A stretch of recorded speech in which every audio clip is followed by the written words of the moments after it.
C'était le 13 novembre 2025. Récemment, il y a 3-4 mois de cela, une réunion a eu lieu dans un espace du Sahel. Réunion au cours de laquelle les sponsors de ces mêmes mercenaires ont décidé unilatéralement de diviser nos pays. En quoi faisant? D'abord, ils ont dit dans leur plan qu'ils vont s'attaquer au Mali. Et une fois ceci réussi, repartir, balkaniser le Mali en 4 émirats, qui sont l'émirat du FLA, Front de Libération de l'Azawak, donc l'émirat de l'Azawak, qui sont l'émirat du Massina, qui sont l'émirat de Tombouctou, qui sont l'émirat de Serma Gourma. Pour ce qui concerne le Burkina et le Niger, à l'ordre du jour, il n'y aura pas de balkanisation, mais ces pays seront placés chacun sous l'autorité d'un émir. Rappelez-vous ce que je dis, mesurez la perfidie et mesurez les plans machiavéliques qui ont cours dans notre espace. Rappelez-vous des discours de son Excellence le Président Tchani. C'est important. Il y a environ 5 mois, et selon certaines lectures, le plan remonterait même à près de 10 mois. L'idée évoquée était la création d'un chaos généralisé afin d'affaiblir l'État central et d'accélérer une fragmentation du Mali. Dans ce scénario, le JNIM contrôlerait le sud et le centre avec une application stricte de la charia, tandis que le FLA s'installerait dans le nord avec un accord initial sur une charia dite allégée, le temps de stabiliser leur influence.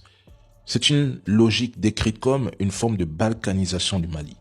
Un Mali affaibli ou éclaté offrirait des sanctuaires plus larges aux groupes armés, avec davantage d'armes, de combattants et de mobilité pour attaquer d'autres pays de la région. Dans cette projection, le Niger serait la prochaine cible stratégique car Bamako fragilisé laisserait Niamey isolé malgré ses alliances. Dans cette lecture, un Mali transformé en zone d'émirat créerait un effet d'entraînement régional, facilitant circulation des terreaux, logistique et idéologie. Le Burkina deviendrait alors un maillon suivant de déstabilisation. C'est un projet de recomposition du Sahel en ensemble fragmenté, du Mali jusqu'au bassin du lac Tchad et vers le sud. Et l'Afrique de l'Ouest ne serait pas épargnée. C'est une guerre d'influence et de redécoupage régional. Mais nous voyons des Africains qui soutiennent ces terreaux. Les Russes et l'armée malienne ont mené plusieurs frappes aériennes contre des concentrations et des camps de terreaux identifiés. Depuis hier, chaque rassemblement de terreaux détecté fait l'objet de frappes ciblées visant à neutraliser les terreaux présents sur les sites. Le retrait russe de Kidal, présenté par certains trolls du net et médias de pays voisins comme une fuite ou un abandon, est en réalité un repli stratégique. Selon la version officielle, la version des faits, durant la bataille de Kidal, les forces russes ont combattu pendant plusieurs heures en infériorité numérique, totalement encerclées par des groupes armés illégaux largement supérieurs en nombre. Imaginez par exemple 20 personnes encerclées qui combattent contre 100 terreaux. Malgré cela, elles affirment avoir repoussé 4 attaques massives et éliminé plusieurs terreaux avant d'effectuer un repli tactique organisé. Mais dans certaines presses françaises et voisines, le récit est tout autre. On parle de fuite et d'abandon du Mali. Ceux qui veulent à tout prix la partie nord du Mali ne cachent plus leur soutien aux terreaux, accordent surtout du crédit à des mercenaires parce qu'ils les soutiennent ou leur offrent refuge.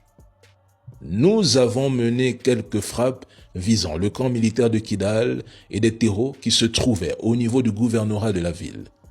Nous ne comptons laisser aucun répit à ses ennemis. Le gouvernement malien compte ne pas s'arrêter là. Les opérations se poursuivent et la riposte ne fait que commencer.